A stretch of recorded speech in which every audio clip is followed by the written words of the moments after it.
Good morning, everyone. It is Thursday, February 25th. Good morning and welcome to Good Morning Osceola. I am your host this morning. I'm Madison Zavitz, stepping in for Morgan Boykin. So thank you so much for joining me and letting me be a part of your Thursday morning. Be sure to give us a like and a comment if you're watching, and you could give us a share to help spread the news of everything that's going on here in Osceola County. If you are a first-time viewer, Morgan Boykin usually hosts this show Monday through Friday, 7 a.m. with all the up-to-date information on everything that's happening in and around Osceola County. I would love it if you're watching, if you would just comment where you're watching from this morning, and tell me something that's happening with your upcoming weekend. It makes my day to see people commenting as I'm doing the video because it makes me feel like I'm not by myself. I love knowing who is watching. So give me a comment and a like so I know that you are here with me bright and early on this beautiful Thursday morning. Thank you, Justice. I really appreciate your comment. Good morning to you.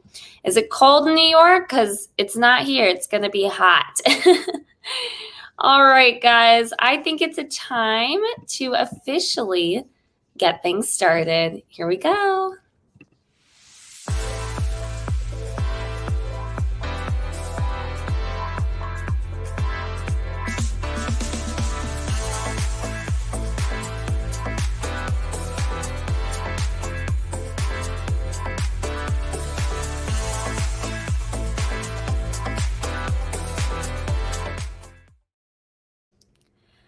Good morning, everyone. Again, today is Thursday, February 25th.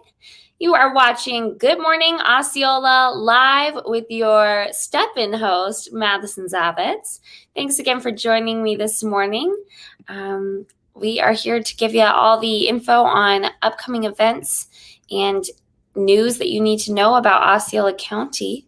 And we are going to start off with two stories from St. Cloud. St. Cloud Main Street is launching Cloud Cash with help from Osceola County Economic Development Grant. This program aims to bring $10,000 worth of spending money to participating downtown St. Cloud merchants. The full list of participating businesses can be found on the St. Cloud. Oh, where did my image go? It just disappeared. I'll come back to it in just a second. More information on the full list of participating businesses can be found on the St. Cloud Main Street website and social media pages. With this program, individuals can purchase a $10 voucher on their website for just $5 to spend downtown. Vouchers will be mailed to customers, or they can choose to come to pick them up in the office after their purchase. The purpose behind the program is to encourage purchases at their downtown businesses by providing a discount directly to the consumer without impacting the St. Cloud merchants' bottom line. By participating in this and utilizing the grant to cover the additional $5 value on the voucher, it means merchants can accept the vouchers just like cash and earn the full $10 on each purchase. Ultimately, Main Street in St. Cloud is hoping that the incentive of obtaining a voucher for 50% off the face value will help to bring new customers downtown and, of course, attracts new visitors to the downtown area. The Cloud Cash program will run February 27th until July 30th of 2021. Vouchers will be available for purchase at stcloudmainstreet.org until the entirety of the grant has been utilized. Well, that's awesome. So what a great way to support local businesses in downtown St. Cloud. I think that's a super fun thing that they're doing. And there's a lot of great shops in downtown St. Cloud. If you have not been out there, you definitely should check it out. I know they've done a lot of work to revitalize that area and uplift and highlight the businesses down there. So go check it out and support local businesses. Another news coming from St. Cloud is that St. Cloud is launching 2 new grant programs to help local businesses survive and thrive. So kind of continuing on in the same topic here. There is no doubt that it has been a very challenging time for small businesses. Hoping to shine a bit of light, the City of St. Cloud has launched 2 new grant programs aimed at helping local businesses survive and thrive during the COVID-19 pandemic. The Small Business Rental Assistance Grant and the Sidewalk Cafe Furniture Business Assistance Grant are funded through the city's Community Development Block Grant, CDBG, program. And they are designed to help local small businesses continue their operations, retain staff, and prevent blight. The CDBG-CV, Small Business Rental Assistance Grant, allows eligible small businesses to apply for a rent subsidy and working capital for up to $5,000 per month for a maximum of $20,000 per business based on the current market lease rates.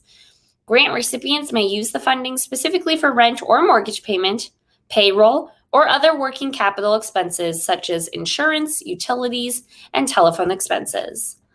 The Sidewalk Cafe Furniture Business Assistance Grant. This allows a one-time grant for downtown businesses to utilize outdoor dining in the city's sidewalk right-of-way areas. This program offers grants up to $10,000 per business for the purchase of outdoor furniture for restaurants, cafes, and breweries. It's designed to help local businesses invest in high-quality furniture to complement and enhance downtown revitalization efforts during and post-COVID-19. Eligibility criteria and the applications are posted on the city's website at stcloud.org/CDBG grants. Applications will be accepted beginning Monday, March 1st. The program will continue until the funds are exhausted. Applicants are strongly encouraged to review the eligibility criteria prior to submitting their applications. If you're a business and you have questions, you can email economicdevelopment@stcloud.org or give a call to 407-957-7234. All right. That's some awesome news from St. Cloud. So if you're a local business, there's a lot coming up to hopefully get some business into your door and also to help you out in such a difficult time. And guys, like I said, you got to go check out some of those shops out there. They are just so much fun. And everyone that owns those stores, I've just had lovely conversations with them, and they are just excited to have you there. So go check it out, downtown St. Cloud's local shopping and dining district. All right, so classroom teachers and sworn police officers 50 years old and older will soon be eligible to receive the COVID-19 vaccine in Florida, according to Governor Ron DeSantis, who made that announcement in Hialeah Tuesday morning. This vaccine has only been available to those 65 and older so far, but Florida is nearing the time to expand the eligibility, DeSantis shared. According to the governor, tens of thousands of the COVID-19 vaccines will soon be received from the federal government and then distributed to 4 federally supported sites in Orange, Valencia College West Campus, Duval and Hillsborough County, and Miami-Dade. Because we have these extra doses, we're going to continue to make all of these sites open for our seniors, but the federally supported sites, as long as it works out to where the doses would be allowed for this, we want those to not be open just to seniors, but to sworn law enforcement and classroom teachers, DeSantis says. He said, we'll probably start 50 and up for the police and teachers. He added that his administration is polling law enforcement agencies to determine the number of police officers 50 and older who will want to get the vaccine. Florida should receive the largest amount of COVID-19 vaccine from the federal government this week. He continued to say, so you've got Moderna vaccine just buried under the snow in these warehouses. Some of it came Sunday, some of it came Monday. It's an unfortunate situation, but the good news is we basically have twice the Moderna that we're going to be able to do this week. We did talk about in my previous broadcast how there was a delay in delivering some of the vaccines because of the extreme cold that slowed down a lot of the travel of it. And so he's saying that now we're going to see a boost in extra per week that we weren't getting before because we were so low for quite a few days there. A little bit of scary news for golf superstar Tiger Woods. He was hospitalized after a single vehicle rollover crash happened in California, according to a post on Twitter from the Los Angeles County Sheriff's Department. According to the Los Angeles Sheriff's Department, Tiger Woods was the driver and sole occupant of a single vehicle rollover crash on the border of Rolling Hills Estate and Rancho Palos Verdes. The department said it responded to the crash at approximately 7:12 a.m. on Tuesday. The vehicle sustained major damage, the sheriff's department said. Mr. Woods was extracted from the wreck with the jaws of life by the Los Angeles County firefighters and paramedics. He was then transported to a local hospital by ambulance for his injuries. The sheriff's department said the traffic investigation is ongoing and being conducted by investigators from LASD Lomita Station. So if you're a fan of golf, I'm sure you've already heard about that, but we will keep you in the loop when we find out any new information on his status. He was a longtime resident of Central Florida, so I hope he is doing okay. So yeah, be careful out there, guys. You gotta always be careful when driving. That sounds terrifying to be in an intense crash like that. All right, we want to, we along with Kissimmee Utility Authority would like to alert you to a scam alert. Kissimmee Utility Authority received several reports from customers who received a scam call involving their Kissimmee Utility Authority account. Here's a tip for spotting utility scams. Do not communicate or interact with suspicious phone calls, emails, or text messages. So if you see like a lot of capital letters, incoherent sentences, that tends to be a bot or someone that is not with the company. So that's a good first sign. Scammers can manipulate your caller ID. To ensure you're truly speaking with Kissimmee Utility Authority, hang up and call the number on your bill.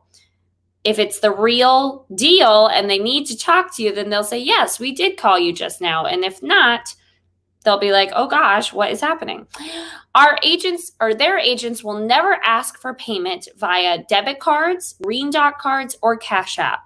If they're ever asking for money over the phone, especially through a third-party source, it is not a legit company call.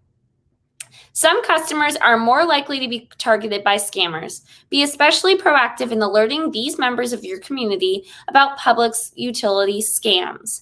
Senior citizens, non-native English speakers are both very likely to be influenced by a scam call. So definitely spread the word that if you get a call from someone, to always double check that it is a real person from that company before you give them any information, which you shouldn't be giving any of that information over the phone. They should already have it if it's your actual Kissimmee Utility Authority account.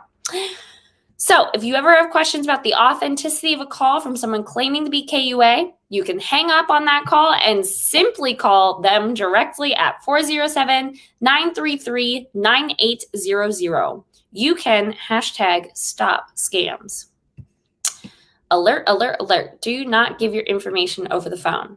Big, big, big thing to remember. All right, we've got some news again from St. Cloud. The St. Cloud Lady Bulldogs, for the third time this season, showed that they can hit and hit it big. The St. Cloud team's first two games were big wins, a 17-0 against Point Siena and 16-1 against Gateway.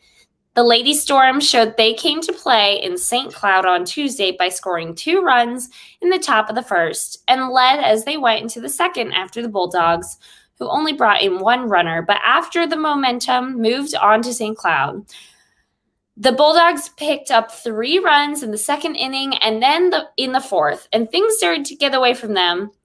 But then number 20, Delaney Carnell, knocked it out with a 2-run homer, making it 8-3. And only minutes later, number 50, Olivia Lemieux made it to 9-3 with an inside the park home run.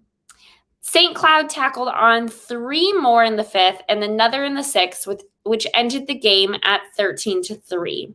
St. Cloud will travel to Toho on Thursday, while the Storm will play at their home against Gateway. This game was actually closer than the score depicts. Celebration should have had a really good season as they took down the Toho Lady Tigers on Monday with a 20-5 game. Sounds like we've got some incredible female athletes in Osceola County, and just the competition is just so tough out there. I've gotten to watch a couple of the sports for Osceola County Public Schools, and when I tell you we have some incredible athletes in Osceola County, I am not lying. All right, guys, it is about time for me to end my broadcast this morning. But before I let you go, let's look at the weather for the week. So starting today, we've got a high of 81 and a low of 56.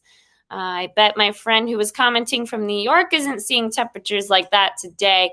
But here in sunny Central Florida, it is middle of spring, and it is going to be in the mid-80s throughout the week and actually approaching the high 80s on Monday.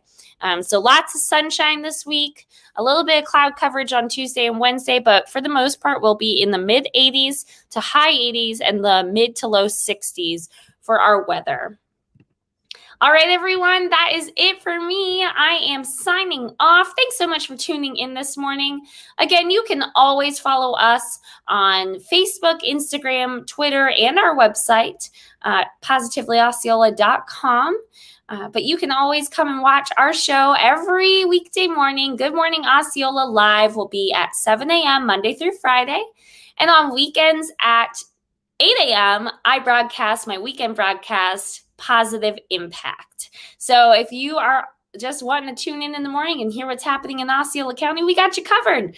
In the meantime, you can check out our website and social media pages where we post constant updates on all things happening in and around Osceola County.